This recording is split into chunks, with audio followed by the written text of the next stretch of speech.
Hey everyone, welcome to my new blog. আজ এখন বাজছে রাত 10টা আর আমি এই পড়ে টরে এলাম। জাস্ট 5 মিনিট হলো এলাম, ফ্রেশ হয়ে গেছি। এসে দেখছি আমার বাবা কেমিস্ট্রির বুক নিয়ে চলে এসছে। কেমিস্ট্রি বুকের সিলটা আমাকে কাটতে হবে।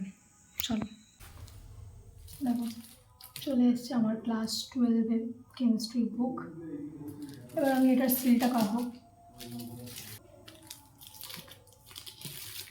আমার ক্লাস 12 স্টার্ট হয়ে গেছে, বাট স্কুলে স্টার্ট হয়নি, টিউশনে স্টার্ট হয়ে গেছে।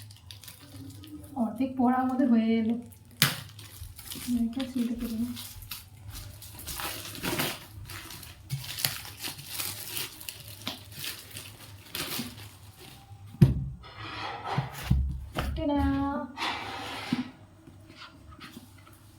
একদম চকচক করছে।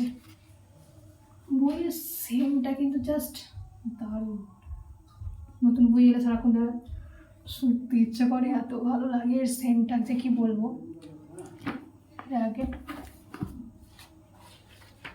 এগুলোকে পড়া স্টার্ট করে দিতে হবে, নাহলে বড্ড লেট হয়ে যাবে। পড়াগুলোকে আগে থেকে স্টার্ট করে দেওয়া উচিত অন্তত। তখন বইয়ের সিলটা যখন কাটছিলাম তখন আমার বাবা দেখছি আইসক্রিম চলে এসছে, কিন্তু আমার মন তো বলছে এখনই খাবো। বাবা বললো যে না, কাল সকালে খাবি, বাট আমি কারোর কথা শুনছি না, আমি এখনই খাবো।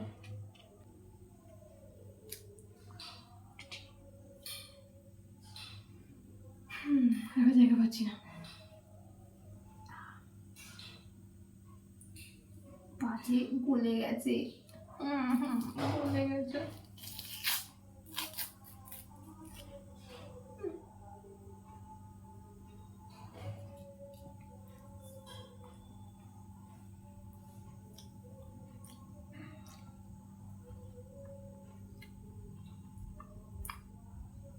কারোর কথা না শুনে আইসক্রিম খাচ্ছিলাম বলে মায়ের কাছ থেকে হালকা করে বকা খেলাম। আপাতত আমি আইসক্রিম খাচ্ছি। আইসক্রিমটাকে শেষ করার পরেই আমার রাত 10টা 15 নাগাদ অনলাইন ক্লাস অ্যাটেন্ড করতে হবে কেমিস্ট্রি। অনলাইন ক্লাস অ্যাটেন্ডটা করে নেব, অ্যাটেন্ড করতে হবে। শান্তি নেই লাইফে। চলো, আবার দেখা হচ্ছে নিউ ব্লগে। টাটা।